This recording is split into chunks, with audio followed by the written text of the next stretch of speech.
ఉపయోగకరం కాని విధంగా గనక ఉంటే మాత్రం ఇంకా రాజకీయాల్లో అతడు జగన్మోహన్ రెడ్డి అనే వ్యక్తి అనవసరం అన్న విషయం ఆయన గ్రహించుకోవాల్సి వచ్చింది. ఇప్పుడు ఈ విపత్తుకి కారణం గత ప్రభుత్వ వైఫల్యాలే అని చెప్తూ ఉన్నారు కదా. నాకు తెలిసి ఇప్పటి వరకు ఈ ఏలేరు అండ్ బుడమేరు ఈ రెండు విపత్తుల వల్ల జరిగిన నష్టం 10,000 కోట్లకు పైనే.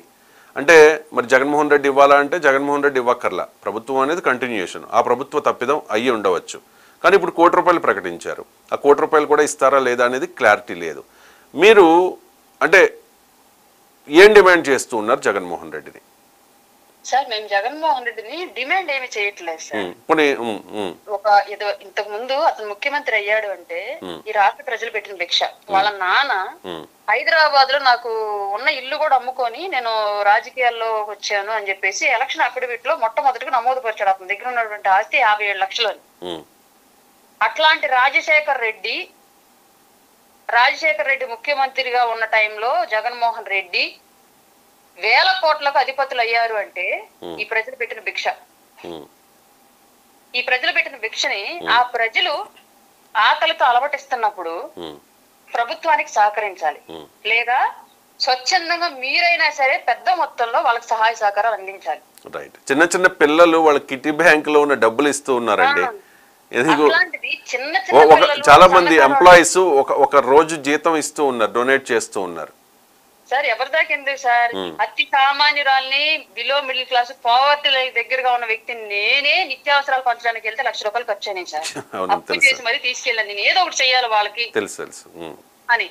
అట్లాంటి నేనే అంతదా వెళ్తే నాకు పవన్ కళ్యాణ్ గారి పిలుపు మేరకు అప్పు చేసి మరి వెళ్ళి సహాయం చేసి వస్తే 1000 కోట్లు ఉన్నాయి, నువ్వెంత చేయాలి సార్? నీ వెనకాల పవన్ కళ్యాణ్ చంద్రబాబు నాయుడు గారిని అసెంబ్లీలో సవాల్ చేశాడు సార్, ఒకసారి గుర్తుందో లేదో మీకు? మాకు గుర్తుంది. ఇంకా 150 మంది మేము కన్నెర్ర చేస్తే నువ్వు అసెంబ్లీలో ఉండగలవా అని ముఖ్యమంత్రి, ఇప్పుడున్నటువంటి ముఖ్యమంత్రి గారిని గత ముఖ్యమంత్రి గారు అసెంబ్లీలో ఛాలెంజ్ చేశాడు, వార్నింగ్ ఇచ్చాడు. ఇవాళ అదే జగన్మోహన్ రెడ్డిని అడుగుతున్నాను, ఆ రోజు చిటికేసి 150 మంది ఈ రోజు చిటికేసి వరద బాధితులను ఆదుకోగలరా? ఆ రోజు ప్రజల సొమ్ము తిని మీరు అసెంబ్లీలో కూర్చొని నిద్రలో పోయిన మీ నాయకత్వం అంతా ఇవాళ నిద్రపోవడానికి కూడా కడుపులో పేగులు ఆకలితో అలమటిస్తూ ఉంటే కంటి మీద కునుకు లేకుండా బాధపడుతున్నటువంటి బెజవాడ వాసుల్ని మీ 151 మంది ఆదుకోగలరా?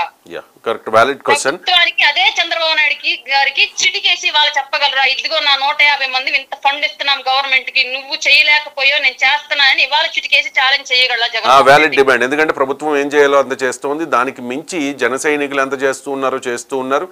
దాని తర్వాత టీడీపీ నాయకులు చాలామంది సపోర్ట్ చేశారు.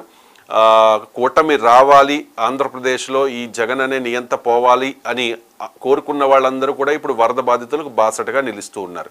మీరు చెప్పింది కరెక్ట్ పాయింట్. 175 మంది మేము సింగిల్గా పోటీ చేస్తున్నాం అని చెప్పి ఓపెన్గా మాట్లాడుకోవాలంటే ఒక్కొక్క నియోజకవర్గంలో 25 నుంచి 50 కోట్లు కదా. ఇప్పుడు ఆ పోటీ చేసిన వాళ్ళు ఎమ్మెల్సీలు, రాజ్యసభ సభ్యులు, ఇంక్లూడింగ్ జగన్మోహన్ రెడ్డి, వీళ్ళంతా కలిసి కూర్చున్నారు.